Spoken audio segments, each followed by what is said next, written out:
The first thing Archivist Leth noticed about the humans was that they touched everything. Not cautiously, not with instruments or scanners, with their bare hands.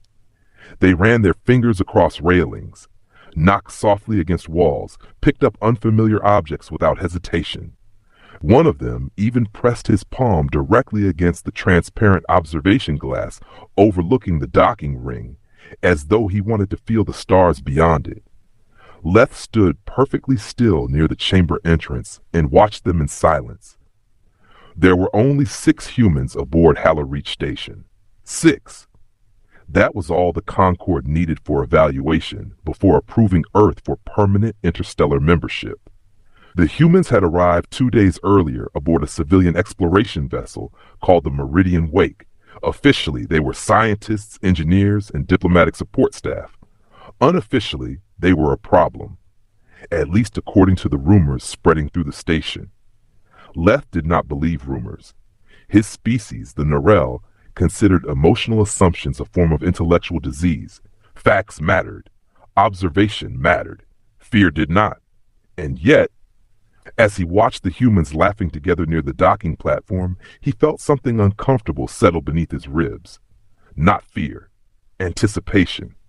The tallest human turned suddenly and spotted him near the doorway. The man smiled immediately. Leth almost stepped backward. Human smiles were deeply unpleasant to most species. Too many exposed teeth, too direct, too confident. But the human did not appear threatening. If anything, he looked tired. His dark hair was messy. His station-issued jacket hung loosely over broad shoulders. There was grease on one sleeve. "Hey," the human said casually. "You the station archivist?" Leth blinked once. "Yes, Elias Ward." The human extended his hand. Leth stared at it for a moment too long. Warm skin, thick fingers, visible tendons beneath the wrist. The hand remained there patiently, waiting. Leth finally reached forward and touched it carefully. The pressure nearly made his bones ache. Not intentionally. That was the disturbing part. The human released him immediately. "Sorry," Elias said, still getting used to alien physiology. Leth flexed his aching fingers after the human turned away. "Interesting. Very interesting." He made a note on his datapad. Humans appear physically dense. Handshake pressure exceeds expected diplomatic norms. Then he paused and added another line. Subject apologized immediately after causing discomfort. That part mattered, more than he expected. Hallereach Station floated near the edge of the Perseus Drift, far from major trade corridors. Most species hated the station. The corridors were dim, the gravity fluctuated slightly between sectors, and strange noises echoed through the ventilation system during night cycles. Humans loved it instantly. Within 48 hours, they had already decorated their assigned quarters with photographs, hanging fabric, tiny glowing lights, and something called music. The music carried through the walls. Low rhythmic vibrations. Steady. Warm. The station felt different because of it. Leth hated that he noticed. He found Elias 3 hours later inside Engineering Ring 3 helping a maintenance drone that clearly did not require assistance. The human was kneeling beside an open conduit with half his body inside the machinery. "How are you fitting in?" Leth asked. Elias shrugged from inside the conduit. "Pretty good. Your station's old, though." "It is 211 years old." "Yeah, ancient." Leth frowned. The station was considered relatively modern. Elias slid backward out of the conduit holding a heavy coolant regulator in one hand. Leth's eyes narrowed slightly. The regulator weighed 70 kilograms. Elias rotated it absently while speaking. "Your maintenance systems are weird. Everything's over-engineered. You are carrying that improperly." Elias looked down at the regulator. "Oh." He shifted it under one arm casually. "Better?" Leth stared. The human did not even appear strained. No tension in the shoulders, no altered breathing, nothing. "Is there a problem?" Elias asked. "No, but there absolutely was." 3 days later, the first official incident occurred. The medical ward lost pressure in isolation chamber 4. It happened during a routine fungal decontamination cycle. One moment, everything was normal. The next moment, alarms screamed through the station. Leth arrived alongside emergency responders just as the chamber seal slammed shut. Inside the room, Dr. Sorrell, a frail Vathari physician, collapsed against the far wall, clutching her throat. The chamber atmosphere was venting rapidly, a cracked pressure valve. Emergency systems should have compensated immediately. They did not. Chief Technician Ralvek was already at the control panel. The override system's jammed. How long? Someone demanded. Maybe 90 seconds before full vacuum. The corridor erupted into panic. Vathari physiology was delicate. 30 seconds without stabilized pressure could cause organ collapse. The emergency crews scrambled around the sealed chamber, desperately trying to force the controls open. Nothing responded. Leth watched the oxygen indicators drop lower. 70%, 63, 58. Then a human voice spoke calmly behind him. Move! Everyone turned. It was one of the human medics, Nadia Reyes. Small, dark-skinned, quiet. Leth had barely noticed her before. Now she stepped toward the sealed chamber door while pulling off her gloves. Chief Technician Ralvek looked horrified. The manual release requires industrial exoskeletal support. I know. You physically cannot. Nadia grabbed the emergency wheel and turned it. Metal screamed, not metaphorically, actually screamed. The sound echoed through the corridor like an animal dying. Leth felt every person nearby freeze. The release wheel moved 1 centimeter, then another. Nadia's jaw tightened. Blood appeared across her palms where the friction tore skin away. But she kept turning. The chamber door shuddered violently. Emergency seals disengaged. Air exploded outward in a burst of pressure. Medical crews rushed forward immediately. Dr. Ciro collapsed into their arms, coughing violently but alive. Nadia leaned against the wall, breathing hard. Blood dripped slowly from her hands onto the floor. Then she frowned at the damaged release wheel. That really should be motorized, she muttered. Silence filled the corridor. Complete silence. Leth stared at the twisted steel mechanism. The wheel required 4,000 newtons of rotational force. He knew because he had helped archive the engineering specifications himself. 4,000. The human medic noticed everyone staring. What? Nobody answered. The rumor spread after that. Quietly at first, then everywhere. The humans were too strong, too durable, too comfortable in dangerous environments. Dock workers whispered about seeing humans carry cargo containers alone that normally required lifting rigs. Security officers reported that human reflexes were unnaturally fast. One Kalor merchant claimed he watched a human survive an electrical discharge that should have stopped a heart instantly. The human reportedly said, "That sucked." Then continued working. Leth dismissed half the stories as exaggerations until he witnessed the second incident himself. It happened in the lower market district. A juvenile Talari wandered into a grav lift lane during cargo transfer. The child froze, directly beneath a descending freight platform. Leth saw it happen from 30 meters away. Too far. Nobody could reach the child in time. The platform dropped fast. Then Elias moved. Leth did not fully process the motion. One moment the human stood beside a food stall drinking something steaming from a metal cup. The next moment he crossed the entire lane. He hit the grav platform shoulder first. The impact shook the corridor. The freight carrier weighed nearly half a ton. It tilted violently sideways under the collision. Emergency stabilizers screamed alive. The child rolled safely across the floor. And Elias remained standing beneath the grinding metal structure, holding it back with both arms. Veins bulged visibly along his neck. His boots slid several centimeters across the deck plating, but he held it. Workers rushed forward. Emergency fields activated. The platform finally locked into place. Elias stepped backward, breathing heavily, then looked down at the terrified Talari child. "You okay, buddy?" The child stared at him wordlessly. Leth did too, because the human's right arm bent slightly wrong, fractured, possibly shattered. Elias noticed the angle only after following everyone's gaze downward. "Oh," he said softly, then laughed. Actually laughed. "Well, that's inconvenient." Leth felt cold, not because of the strength, because of the reaction. The humans seemed genuinely more concerned about frightening the child than destroying his own arm.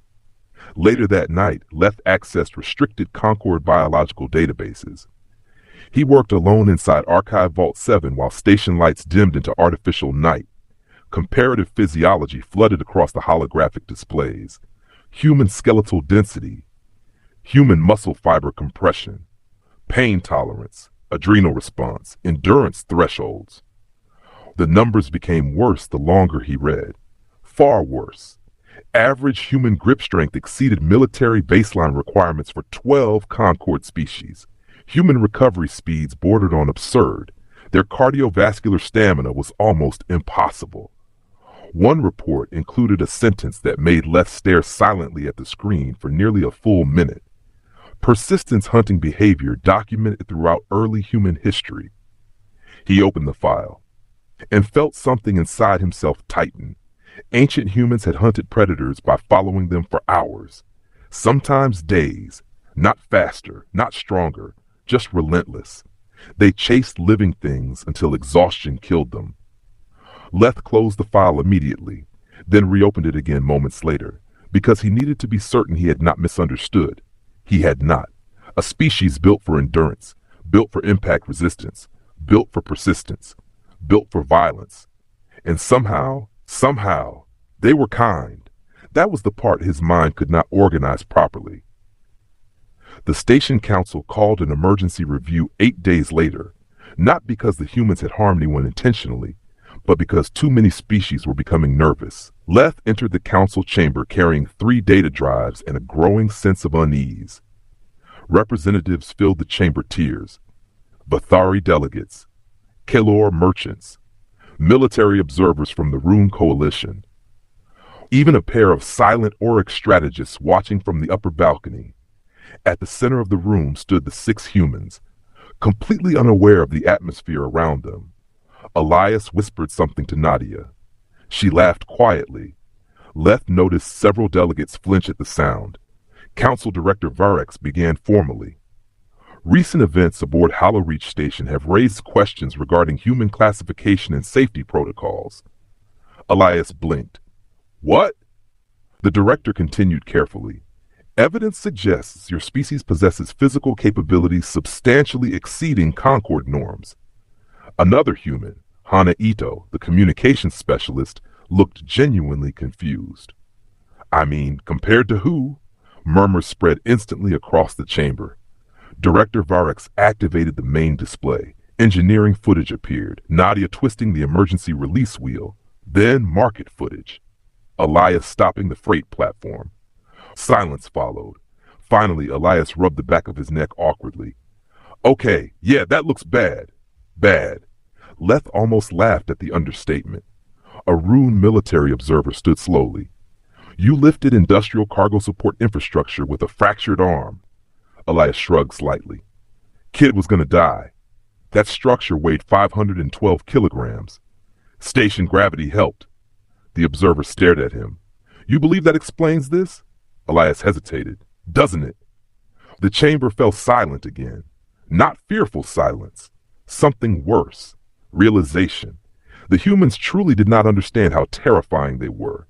Director Varex spoke more softly now. Human Elias Ward, are you considered exceptional among your species? Elias immediately shook his head. Oh God, no. Nadia snorted beside him. He's actually kind of out of shape. Several delegates physically recoiled. Leth felt his pulse. Out of shape. The human who had held back half a ton of collapsing machinery with a broken arm was considered unimpressive by his own species. Then the station lights died. Every system inside the chamber shut off instantly. Darkness swallowed the room for exactly 3 seconds. Then emergency crimson lighting activated, and the first scream echoed through the chamber. The scream came from the upper balcony. Then another answered it from somewhere deeper inside the chamber. Panic spread instantly. Delegates surged from their seats. Translator drones collided in the air. Someone shouted for security. The emergency lights painted everything crimson. And through all of it, the humans moved first. Not aggressively, not recklessly, automatically. Elias grabbed the nearest falling delegate before the elderly Vathari hit the floor. Nadia vaulted over 2 seats to reach a child separated from its parents in the chaos. Hana pulled Director Varex behind the central podium just as shattered glass exploded across the chamber. Leth spun toward the upper balcony. A section of the observation wall was gone. Not broken, gone, melted outward in a jagged circle nearly 4 meters wide. Cold vacuum howled beyond it. Emergency containment fields flickered weakly across the breach. Too weakly. Something massive slammed against the unstable barrier from outside. The entire chamber shook. Then came the sound, scraping, metal bending slowly somewhere beyond the hull. Leth felt every nerve in his body lock. No ship had approached the station. No docking alarms triggered. Nothing should have been outside. Another impact hit the failing containment field. The red emergency lights flickered violently, and a shape appeared beyond the breach. Large, wrong, moving across the outer hull with deliberate precision. The chamber erupted into terrified shouting. "Void Predator! Seal the sector! Get them out!" Leth stared upward in disbelief. Void Predators were myths, ancient stories told by deep space haulers, creatures that drifted through vacuum feeding on radiation and heat. Impossible organisms. Part 2. What moved in the dark? The scream came from the upper balcony. Then another answered it from somewhere deeper inside the chamber. Panic spread instantly. Delegates surged from their seats. Translator drones collided in the air. Someone shouted for security. The emergency lights painted everything crimson. And through all of it, the humans moved first. Not aggressively, not recklessly, automatically. Elias grabbed the nearest falling delegate before the elderly Vathari hit the floor. Nadia vaulted over 2 seats to reach a child separated from its parents in the chaos. Hana pulled Director Varex behind the central podium just as shattered glass exploded across the chamber. Leth spun toward the upper balcony. A section of the observation wall was gone. Not broken, gone, melted outward in a jagged circle nearly 4 meters wide. Cold vacuum howled beyond it. Emergency containment fields flickered weakly across the breach. Too weakly. Something massive slammed against the unstable barrier from outside. The entire chamber shook. Then came the sound, scraping, metal bending slowly somewhere beyond the hull. Leth felt every nerve in his body lock. No ship had approached the station. No docking alarms triggered. Nothing should have been outside. Another impact hit the failing containment field. The red emergency lights flickered violently, and a shape appeared beyond the breach. Large, wrong, moving across the outer hull with deliberate precision. The chamber erupted into terrified shouting. "Void Predator! Seal the sector! Get them out!" Leth stared upward in disbelief. Void Predators were myths, ancient stories told by deep space haulers, creatures that drifted through vacuum feeding on radiation and heat. Impossible organisms. Impossible. The containment field failed. The thing came through. It unfolded into the chamber on 6 elongated limbs covered in black segmented armor. Too many joints. Too many eyes. Its body looked stretched, unfinished, like something grown incorrectly. Steam rose from its shell where vacuum frost evaporated. The creature tilted its head slowly and focused on the crowd. Then people started running. Leth could not move. Every instinct in his body froze completely. The Void Predator screeched. The sound cut through the chamber like broken metal dragged across bone. Delegates collapsed, clutching sensory organs. Translator drones dropped from the air, smoking. The creature lunged. A Rune security officer fired first. Blue plasma burst slammed into the creature's shell. The shot scattered harmlessly. The Predator hit the officer a fraction of a second later. The impact tore through armored plating like paper. Blood sprayed across the chamber wall. Screaming intensified.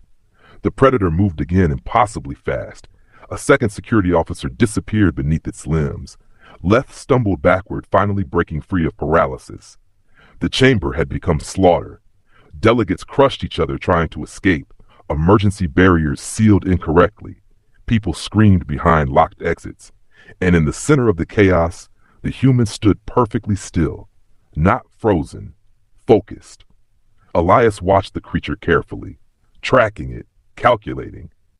Leth saw the exact moment the human changed. His posture lowered slightly, breathing slowed, eyes sharpened. Everything casual vanished from his face. The transformation terrified Leth more than the creature itself, because suddenly Elias looked ancient, not physically, instinctively, like something buried inside the species had awakened. The void predator lunged toward a cluster of trapped delegates. Elias moved directly into its path. "No!" Leth shouted. The creature struck him hard enough to crack the chamber floor. The impact should have killed him instantly. Instead, Elias caught two of the creature's limbs with both hands. The floor beneath his boots fractured. Muscles along his arms bulged violently, and for one impossible second, the human stopped it. The predator shrieked directly into his face. Hot vapor blasted across the chamber. Elias gritted his teeth. "Okay," he growled. "What the hell are you?" Then the creature threw him through a support pillar. Stone exploded outward. Leth lost sight of the human beneath collapsing debris. Several delegates screamed his name. Not because they cared, because they had just watched something survive an impact no living body should endure. The predator turned toward the nearest fleeing civilians. Nadia intercepted it with a chair. A chair! She swung the heavy alloy frame directly into one of the creature's sensory clusters. The impact cracked the metal. The predator reeled backward, momentarily stunned. Hana dragged two injured delegates toward cover while shouting at security teams. "Stop firing randomly! You're hitting civilians!" The humans coordinated instinctively. No panic, no hesitation, as if crisis itself sharpened them. Leth crawled behind an overturned console, breathing hard. His hands shook violently, not from the monster, from the humans, because every movement they made looked horrifyingly natural. The predator recovered and slammed Nadia across the chamber. Her body hit a wall hard enough to dent the metal. Leth heard bones break. The human medic collapsed motionless. Several delegates cried out. The predator surged forward again. Then the debris exploded. Elias emerged from the shattered pillar covered in dust and blood. His left shoulder hung visibly dislocated. Half his face was cut open. He did not appear to notice.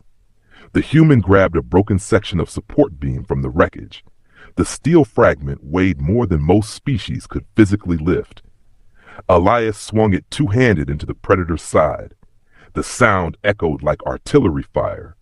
The creature crashed sideways through 3 rows of council seating. For the first time, it looked hurt. Black fluid spilled across the chamber floor. The predator shrieked again. Elias stared at it, breathing heavily, then looked down at the bent steel beam in his hands. That actually worked. Leth felt cold terror climb his spine. The human sounded surprised. Security forces finally reached the chamber. Heavily armored Concord tactical units flooded through emergency bulkheads carrying magnetic rifles. Their commander froze immediately upon seeing the situation. Destroyed walls, dead officers, the void predator tearing itself upright from shattered seating, and one bleeding human standing between it and the civilians. The commander barked orders instantly. "Containment formation!" Magnetic fire erupted across the chamber. This time the concentrated barrage staggered the creature backward. Its armor cracked visibly. The predator retreated toward the breached observation wall, screeching furiously. Then it looked directly at Elias and stopped. The chamber grew strangely quiet. The creature tilted its head slowly, studying him. Leth saw something impossible flicker across the monster's expression. Recognition. Not prey recognition. Something else. The predator backed away one step, then another. Elias frowned. "Why is it looking at me like that?" Nobody answered, because the thing looked afraid. Then it launched itself backward through the shattered breach and vanished into open space. Emergency barriers sealed instantly behind it. Silence crashed over the chamber. Smoke drifted through crimson light. Nobody moved. Then Elias swayed slightly and collapsed. The medical wing locked down immediately. Rumors spread through Hollow-Reach faster than the official reports. A void predator had breached the station. Security footage was classified within minutes. Too late. Everyone had already seen enough. But the footage people discussed most was not the creature, it was the human. Again and again the station replayed the same moment. The instant Elias stopped the predator's charge barehanded. Some species called it impossible. Others called it proof. Leth sat alone inside Observation Ward 12, staring through reinforced glass. Elias lay unconscious inside the recovery chamber, connected to multiple medical systems. The human looked smaller now, fragile even. Bandages covered half his body. One arm rested in a stabilization cast. Internal scans showed fractures across his ribs and spinal compression damage severe enough to cripple most species permanently. The human doctors expected full recovery in 6 weeks. 6 weeks! Leth still struggled to process that number. The chamber door slid open behind him. Nadia entered slowly. Her own injuries should have kept her confined to medical suspension. Instead, she carried 2 cups of steaming human coffee. "You look awful," she said gently. Leth accepted the cup automatically. The smell was aggressive. "Thank you," he replied absently. Nadia sat beside him heavily. For several moments neither spoke. Finally, Leth asked the question consuming the station. "What happened in the council chamber?" Nadia stared through the glass at Elias. "I honestly don't know. That creature recognized him. Maybe it feared him." That made her expression change slightly. Not fear, memory. "He's done that look before," she murmured quietly. Leth turned toward her. "What look?"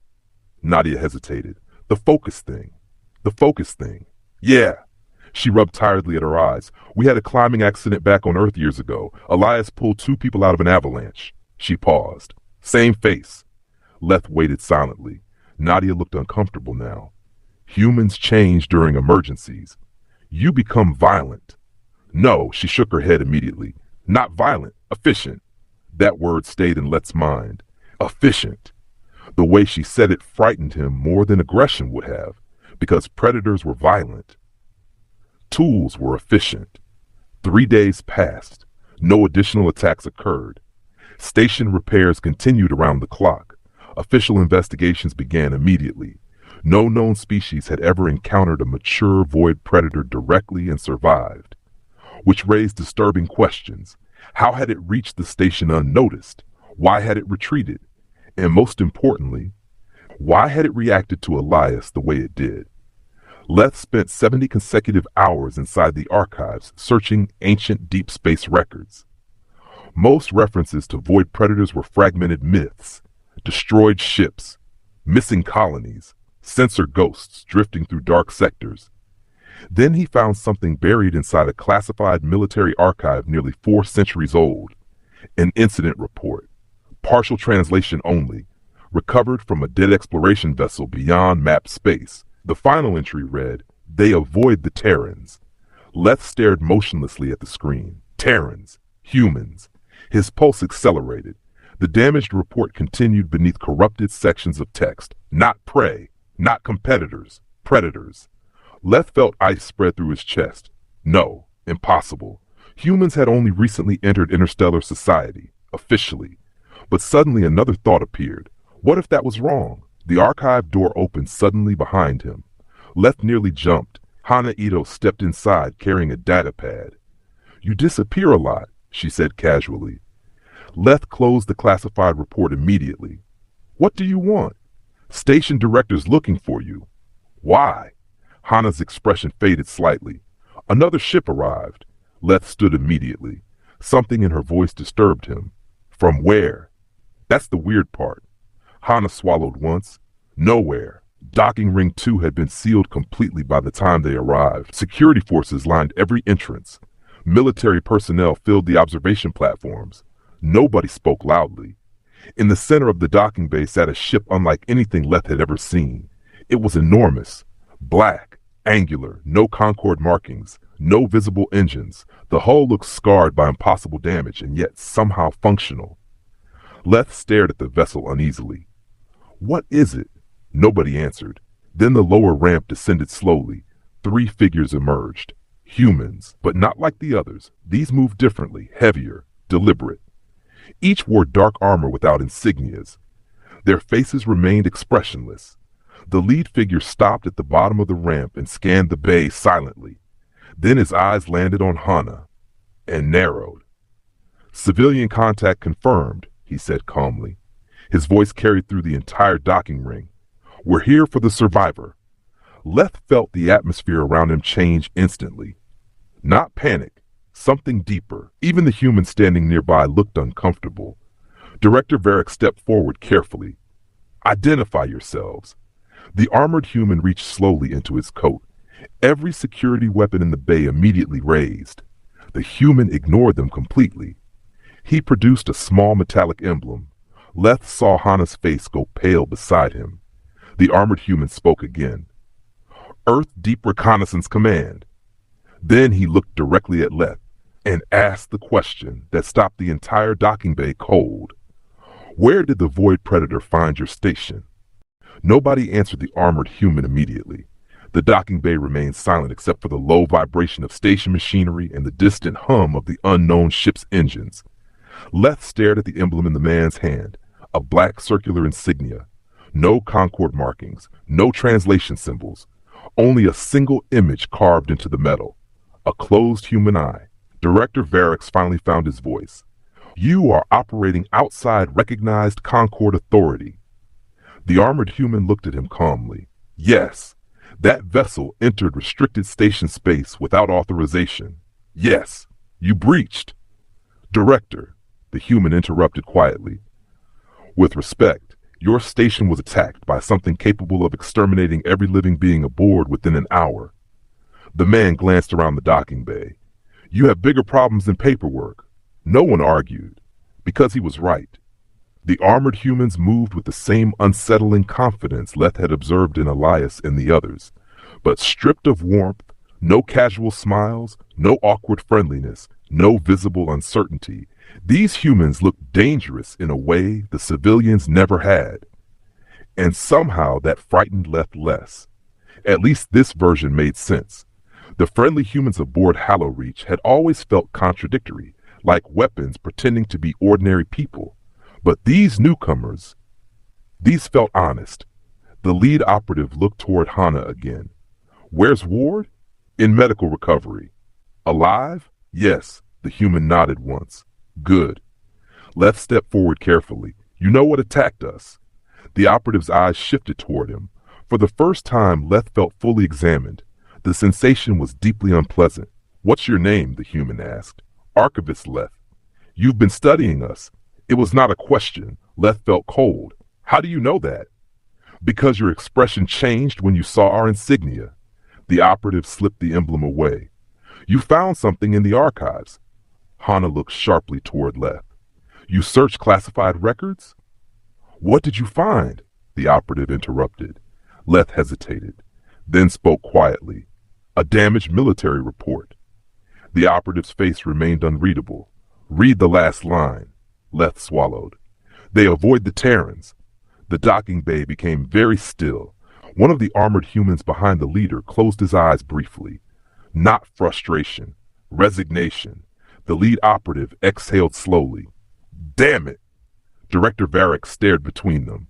"What does that mean?" The operative looked at the station director for several long seconds. Then he made a decision.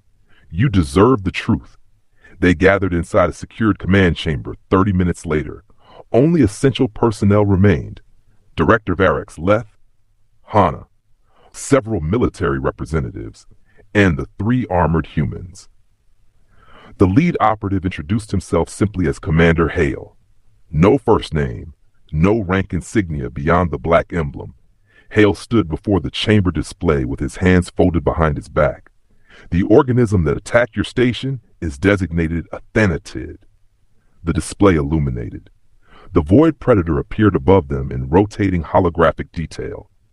Several delegates recoiled instinctively. Thanatids are apex vacuum-adapted predatory organisms originating beyond mapped galactic territory. "You mean deep space," Leth said quietly. Hale nodded. "Further than that." The chamber remained silent. "They are extremely intelligent," Hale continued. extremely aggressive, and nearly impossible to kill once mature. Then why did it retreat? Director Varix demanded. Hale looked toward Hana briefly, then toward the recovery wing beyond the chamber walls. Because Elias Ward fought back. The room went silent again. One military observer frowned. That makes no sense. No, Hale agreed. It makes perfect sense. He touched the display. New images appeared. Destroyed ships, burned colonies, frozen worlds drifting through darkness. 403 years ago, humanity encountered the Thanatids before we officially joined the Concord. Leth felt his pulse spike. The old report, the timelines matched. Hale continued quietly. We found them near the Kuiper frontier outside our solar system. You fought them? Hana asked softly.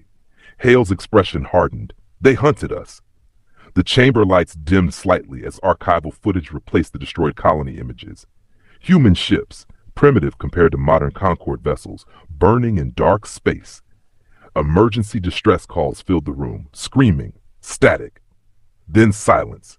The first contact war lasted 11 years, Hale said. 11? Director Varix whispered. We lost colonies, stations, entire fleets.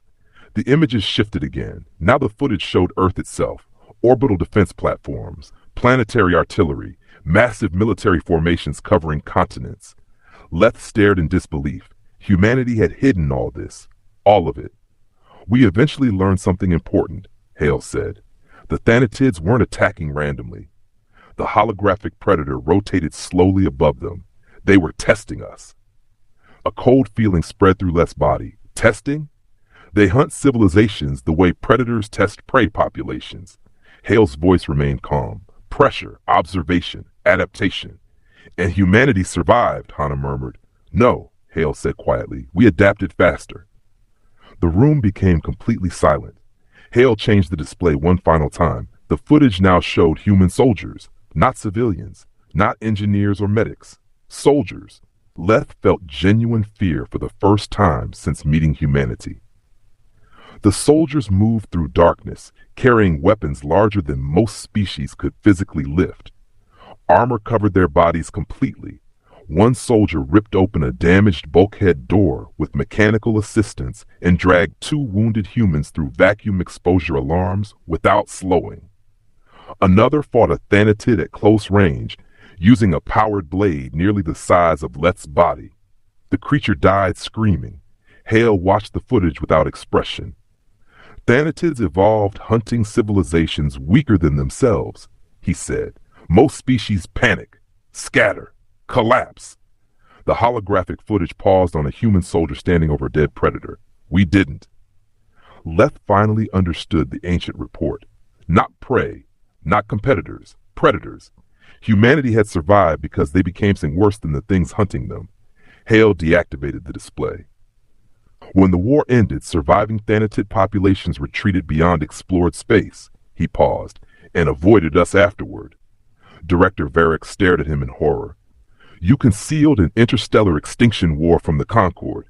Yes. Why? Hale answered immediately. Because we were afraid. That surprised everyone.